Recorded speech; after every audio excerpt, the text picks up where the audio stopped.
우리 사랑하는 여러분, 어떻게 지난 한 주간도 주님의 그 은혜와 사랑 속에서 그것을 누리며 살아오셨습니까? 오늘도 추운 겨울이 지나고 따뜻한 새 봄 3월이 벌써 또한 시작됐습니다. 엊그제 지난 금요일은요, 경칩이었어요. 여러분, 경칩이 뭔지 아십니까? 경칩은 겨울잠에서 개구리가 깨어나는, 동물들이 깨어나는 날을 경칩이라고 합니다. 그렇게 새봄 또한 3월은 일반적으로 우리에게 많은 시작을 알리는 달이죠. 보통이라면 새 학기와 새 학년, 새 학교, 새 친구 등 다양한 그렇게 새로움 속에 신선함을 경험하는 기간이 바로 3월입니다. 아마 우리 가운데도 그러한 이들이 있을 줄 압니다. 하지만 멈추지 않는 코로나 상황 속에서, 그런 긴장감 속에서 이번 3월은 설레임과 긴장보다 오히려 두려움과 불안 속에서 시작한 이들이 더 많지 않았나 생각을 하게 됩니다. 우리 여러분에게 3월은 어떻게 시작하셨습니까? 또한 3월은요, 우리의 죄를 위하여서 십자가에 달려 죽으신 예수님의 그 죽음과 사랑을 기념하는 고난주간도 3월 마지막 주에 있죠. 특별한 절기에만 우리가 그것을 묵상하고 기억하는 것은 조금은 연약한 모습일 수 있지만요. 바라기는 이 3월 한 달이 그 어떠한 때보다 나를 향한, 그리고 우리를 향한 예수님의 십자가와 그 사랑을, 그 은혜를 묵상하는 복된 한 달 되기를 주님의 이름을 축복하며 소망합니다. 그때요, 우리 삶에 막힌 모든 문제가 주님의 인도하심 가운데 속히 온전히 해결될 줄을 믿습니다. 여러분, 어린 학창 시절 혹은 성인이 된 이후에 누군가에게 나의 잘못을 지적받았던 경험이 있으십니까? 나의 잘잘못을 떠나서 그것은 굉장히 수치스러운 일이고 또한 부끄러운 일일 것입니다. 성경 가장 앞에 기록되는 창세기 말씀 보면요, 자신의 죄가 드러남이 부끄러워서 숨었던 이들이 등장합니다. 바로 우리가 잘 알고 있는 아담과 하와가 그렇습니다. 그들은요, 하나님이 먹지 말라고 한 무엇을 먹습니까? 바로 선악을 알게 하는 나무, 선악과를 먹고 자신들의 벌거벗음이 부끄러워서 하나님의 음성을 듣고 그들은 숨습니다. 바로 창세기 3장 9절부터 10절까지 말씀에 기록이 되어 있는데요. 제가 한번 읽어보겠습니다. 여호와 하나님이 아담을 부르시며 그에게 이르시되 내가 어디 있느냐? 이르되 내가 동산에서 하나님의 소리를 듣고 내가 벗었으므로 두려워하여 숨었나이다. 아멘. 어쩌면 이러한 모습이 죄를 범한 인간의 대표적인 모습이 아닐까 생각을 하게 됩니다. 무언가 잘못을 저질렀을 때 혹은 실수를 하였을 때 우리는 모든 숨으면 그것이 해결될 것이라 생각을 하기도 합니다. 속담에 손바닥으로 하늘을 가릴 수 있다라고 생각을 하는 것이죠. 그러한 방법으로 우리가 사람은 속일 수 있지만요, 결코 하나님은 결국 숨길 수가 없는 것이죠. 그분 앞에는 모든 죄악과 우리 모습이 다 드러나기 때문입니다. 그렇다면 우리 하나님의 자녀된 우리가 하나님 앞에 죄를 범하였을 때 어떻게 반응하며 나아가는 것이 바른 모습인지 우리가 말씀을 통해서 함께 그것을 발견해 나가기를 소망합니다.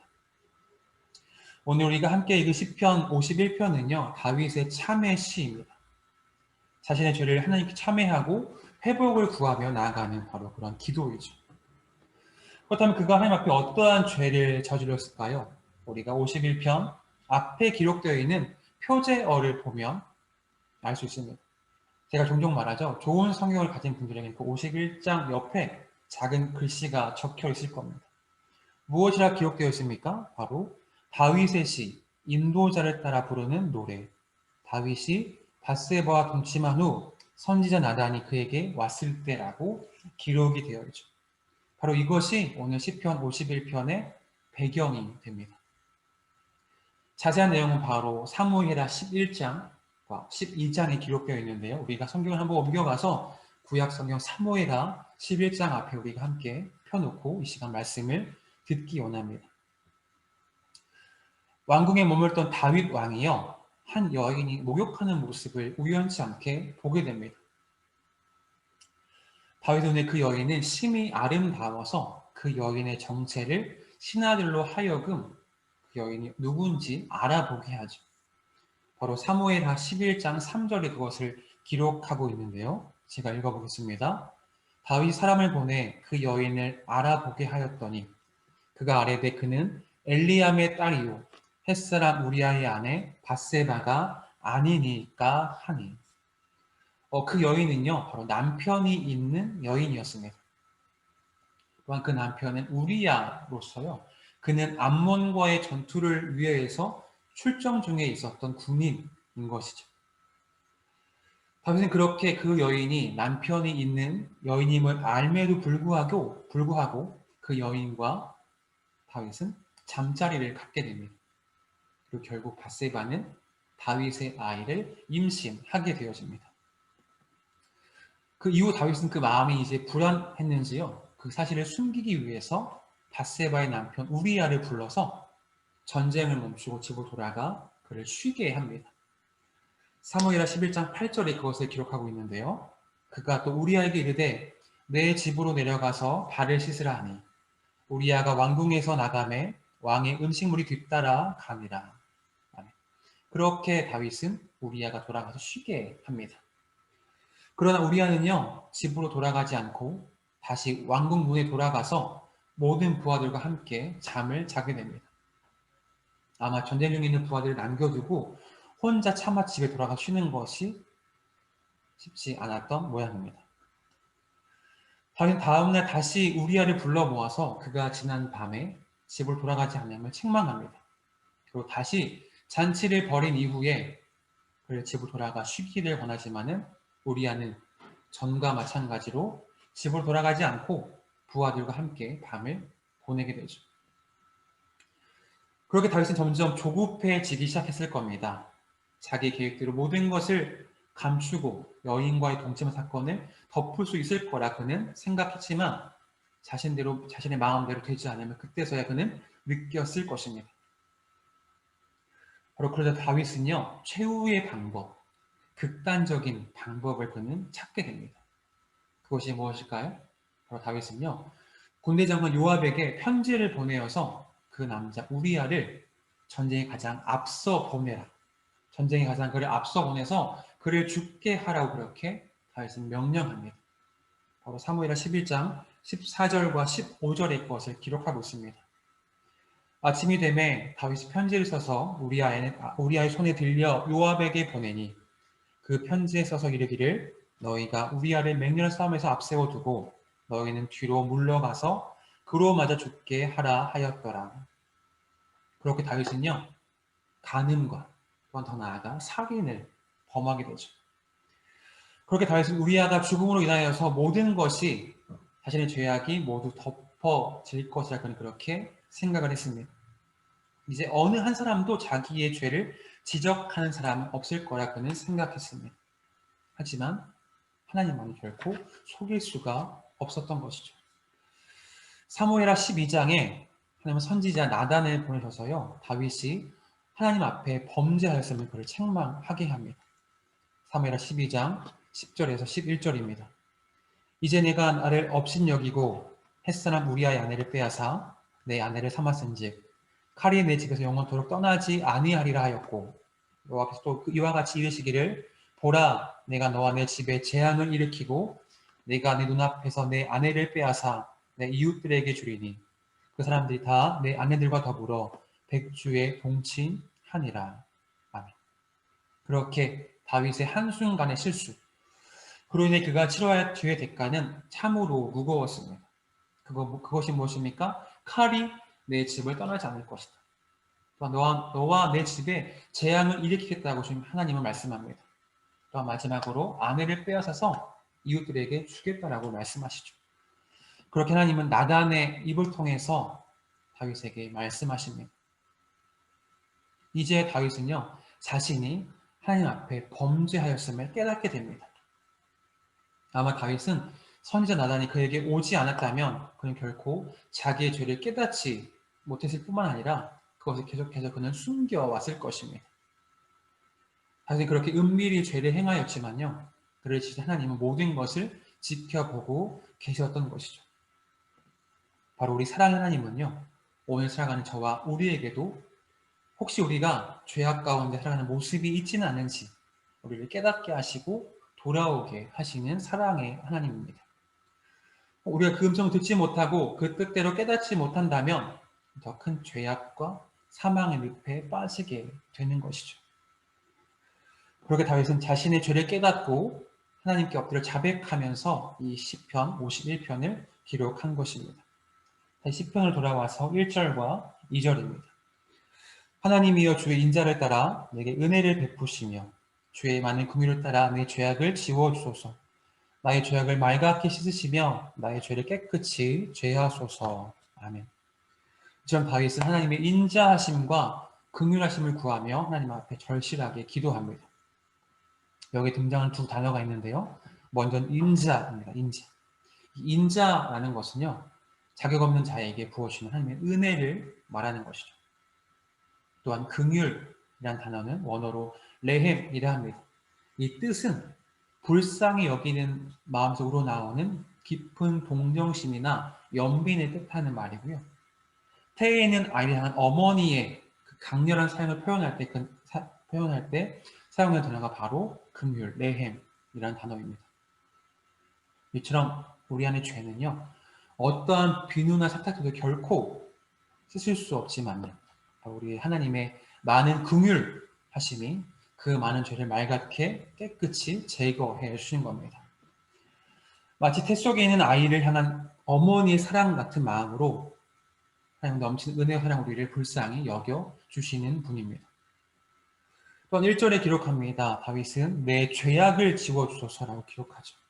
여기 죄악이라는 것은 언어로 페샤인데요. 이 죄악의 의미는 반역하다, 배반하다라는 뜻이 담겨있는 단어입니다. 다윗은 무슨 죄를 저질렀습니까? 간음과 살인을 저질렀죠. 근데 이것이 왜 그가 반역과 배반의 의미를 가져다 주는 것일까요? 그가 무엇을 반역했습니까? 그가 무엇을 배반했습니까? 다윗의 범죄로 인하여서 그를 통해 이루신 하나님의 나라, 하나님의 도성을 그가 깨뜨렸기 때문에 그는 배반과 반역을 의미하는 단어를 사용하면서 그는 그렇게 하나님 앞에 고백하며 자기의 모든 죄가 깨끗하게 될 것을 구하며 나아가는 것입니다. 이처럼 죄라는 것은요, 단순히 개인의 문제를 넘어서 하나님과의 관계를 멀어지게 만드는 것이죠. 그러기에 우리 인간들은요, 죄로 인한 그 벌을, 대가를 두려워할 것이 아니라 사랑과 긍휼의 하나님 아버지, 하나님과의 관계가 멀어지면 우리는 두려워하면서 철저하게 회개해야 하는 것입니다. 바로 그 길만이 우리가 사는 길이며 용서와 회복을 얻는 유일한 길인 것입니다. 또한 10절에 다윗은 고백합니다. 하나님이여 내 속에 정한 마음을 창조하시고 내 안에 정직한 영을 새롭게 하소서. 아멘. 이렇게 죄악이 지워지는 것이 끝이 아닙니다. 다윗은 그렇게 인간의 본질을 구성하는 내 마음과 영이 깨끗하고 새로워지기를 간구하는 것이죠. 여기 정직한 영이 무엇일까요? 이 정직한 영은 바로 안정된, 견고한, 또한 결실한, 확립된, 오래 견디는 등이라는 의미를 갖고 있는 단어입니다. 지금 다윗은요, 단지 자신의 죄가 없어지는 것에만 머물지 않고요, 전 인격 회복되기를 소원하며 기도하는 것이죠. 그는 모든 회복이 다시 주님이 얼굴을 들어서 자신을 향해 하시는 것에서부터 시작되는 것을 그는 알았던 것입니다. 그러게 다윗은 주의 성령을 구하며 그로 인해 다시 구원의 즐거움이 회복되기를 간구하는 것이죠. 이처럼 죄로 올라오신 마음과 영혼은 결국 하나님을 온전히 예배할 수 없으며 그분의 은혜와 사랑을 누리며 사는 것 역시 불가능한 것입니다. 그러기 우리는 날마다 기도를 통하여서 또한 회개를 통하여서 내 영이 다시금 새로워지며 깨끗하여지기를 구해야 하는 것입니다. 우리 주님은 그렇게 구할 때에 그품 안에 거하는 자들에게 새로운 피조물과 새 것으로 우리를 만들어 주시는 것이죠. 다시금 내 안에 그 사랑과 그 은혜를 회복하게 원하십니까? 혹 남들이 말하는 그 예수 그리스도, 그 사랑과 놀라운 그 은혜가 무엇인지 내 삶을 통해서 그것을 경험하기 원하십니까? 이 시간 나의 죄를 주님 앞에 고백하며 그를 통해 다시 한번 우리가 새로워지며 거듭남의 은혜를 겪는 복된 우리 삶이 되기를 주 이름으로 축복하며 소망합니다. 바로 그때 우리의 삶에 다시금 구원의 즐거움이 회복이 되어질 것입니다. 16절입니다. 주께서는 제사를 기뻐하지 아니하시나니 그렇지 아니하면 내가 드렸을 것이라. 주는 번제를 기뻐하지 아니하시나이다. 이 말씀 우리가 뭔가 잘못 이해하면요, 하나님은 제사나 번제를 기뻐하지 않으신다라고 우리가 오해할 수 있습니다. 그러나 이어지는 17절의 말씀 보면요, 하나님이 기뻐하신 제사가 무엇이며 하나님께서 받으신 제사가 무엇인지 다시 한번 우리에게 분명히 알려주고 있어요. 17절입니다. 하나님께서 구하신 제사는 상한 심령이라. 하나님이여 상하고 통회하는 마음을 주께서 멸시하지 아니하시리이다. 아멘.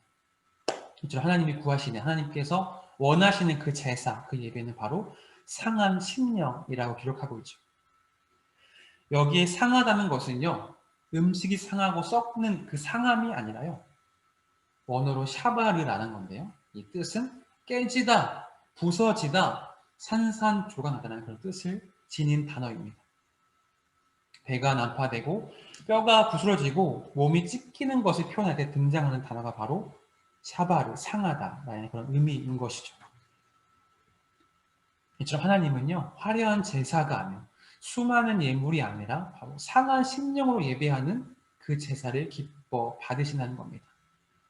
이 말은요, 즉 합당한 삶의 고백이 결여되지 않고 온전히 일치한 예배를 주님은 원하신다는 거죠.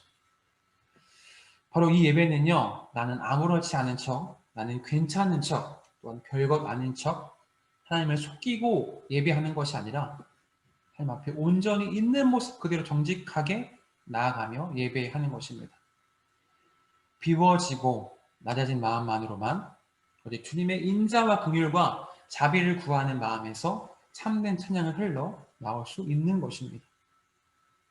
이처럼 세상에 상하고 부서진 마음 그대로 나오는 그 예배, 하나님께 나와 회개하며 하나님의 은혜를 구하는 그 예배, 하나님은 그러한 예배를 원하시며 그러한 예배자를 지금도 오늘도 우리 가운데 찾고 계신 것입니다.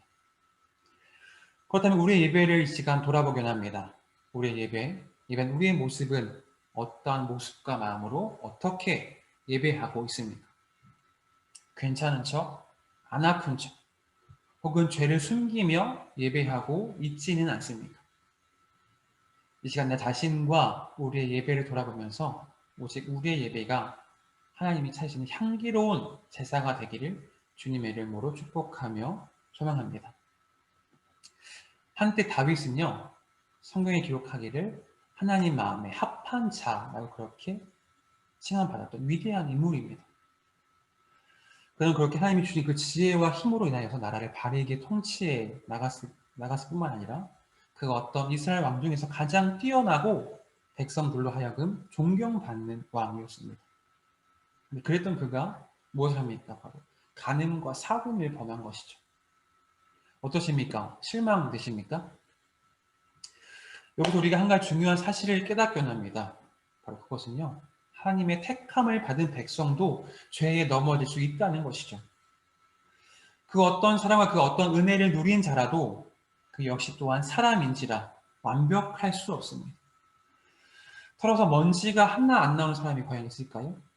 이 앞에서 말씀하는 저 역시도 자유롭지 못할 것입니다. 혹 그 어떤 대형교회 목사님들, 그 수많은 사람을 맡은 목사라 할지라도요, 죄를 이길 능력을 가진 자는 결코 없으며 죄로부터 안전한 자는 아무도 세상에 없습니다. 좀 누구나 넘어집니다.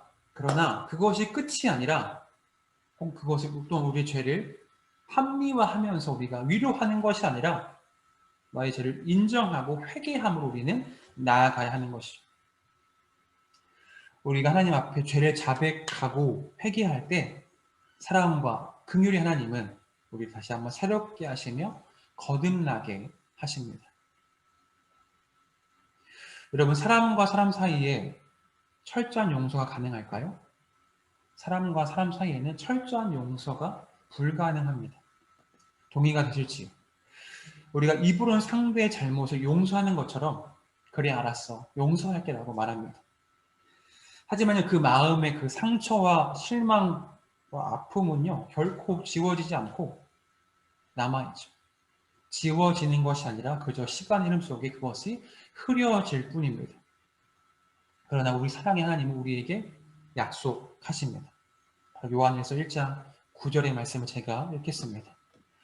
만일 우리가 우리 죄를 자백하면 그는 미쁘시고 의로우사 우리 죄를 사하시며 우리를 모든 불의에서 깨끗하게 하실 것이요. 아멘. 이처럼 우리 하나님은요. 그분 앞에 진실함으로 솔직함으로 죄를 고백할 때에 신실하시고 의로우신 하나님께서 우리 죄를 다 용서하시고 지워주시고 모든 불의와 악으로부터 우리를 깨끗하게 하시느라고 우리에게 말씀하고 있습니다. 또 하나님 우리를 재창조하시고 온전히 용서하시죠. 하나님 이 사실을 믿음으로 날마다 하나님 앞에 새 마음, 깨끗한 마음을 구하며 나아가는 복된 우리 삶이 되기를 주의 이름으로 축복하며 소망합니다. 간혹 TV를 통하여서 국가의 장관이나 혹은 주요 보직 인사들의 인사청문회를 가끔 보게 되는 경우가 있습니다. 그것을 본으로 하면요. 그동안 그가 숨겨왔던 많은 것들, 개인의 모든 것들, 예를 들어 자녀 문제 혹은 학력 문제 혹은 부동산 문제 등 정말 모든 것이 탈탈 털리는 것을 우리는 보게 되죠. 그렇게 그들의 과거의 크고 작은 실수로 인하여서 그 잘못으로 인하여서 그들은 그 직책을 감당할 수 없어서 낙마하거나 혹은 도중에 사퇴하는 이들도 있습니다. 이제 우리는 이것을 우리 자신에게 가져오기 원합니다. 사랑하는 여러분, 사람은 누구나 다 죄를 짓습니다. 저 역시도 마찬가지죠. 잘못을 범합니다. 누구나 실수합니다. 죄를 짓고 잘못을 범합니다. 그렇다면 여러분, 죄를 지은 사람이 할 수 있는 가장 최선의 행동이 무엇일까요? 도망가는 것일까요? 아니면 그것을 감추는 것일까요? 아닙니다. 바로 그 최선의 행동은요, 바로 회개인 것입니다. 우리 하나님은 어떤 죄도 결코 묵과하지 않으십니다. 그러기 우리가 할 수 있는 죄 지은 우리가 할 수 있는 것은 바로 회개만이 다시 우리가 사는 길입니다. 우리가 그것을 무엇을 숨기고 어디로 도망가려 한 듯 결국 우리는 우리를 지으시고 눈동자와 같이 우리를 지켜보시는 그분 앞에 다 드러나기 마련입니다. 회개하지 않는 죄는 용서받지 못한 죄이며 두고두고 인생을 황폐하게 만들 뿐입니다. 성경을 한 구절 읽고 말씀을 마무리하기 원합니다. 잠언 28장 13절입니다. 자기의 죄를 숨기는 자는 형통하지 못하나 죄를 자복하고 버리는 자는 불쌍히 여김을 받으리라. 다시 읽겠습니다. 자기의 죄를 숨기는 자는 형통하지 못하나 죄를 자복하고 버리는 자는 불쌍히 여김을 받으리라. 아멘. 이처럼 오늘 우리는요, 다윗의 고백을 통하여서 하나님은 웅장한 성전에서 예배하는 그 예배, 화려한 음악 속에 예배하는 그 예배를 기뻐 받으신다고 우리에게 말씀하시지 않으십니다. 그렇다면 하나님은 그렇게 우리의 깨지고 부서지고 찢긴 마음, 하나님께 통회하는 마음으로 엎드려 회개하는 그 예배자, 그러한 예배 주님은 기뻐 받으신다고 우리에게 말씀하고 있죠. 여러분, 위대한 인간은 허물이 없는 사람이 아닙니다. 위대한 인간은요, 자신의 연약함을 인정하고 그것까지 사랑하시는 은혜 하나님을 증거하는 인생을 사는 자이죠. 바라긴 한 주간도요, 우리의 각자의 좋은 삶의 자리에서 우리의 마음을 멸시치 않으시고 외면하지 않으시는 하나님께 나아가며 오직 그분이 주시는 그 새 마음과 새 영으로 예비하는 복된 한 주가 되기를 주의 이름을 축복하며 소망합니다.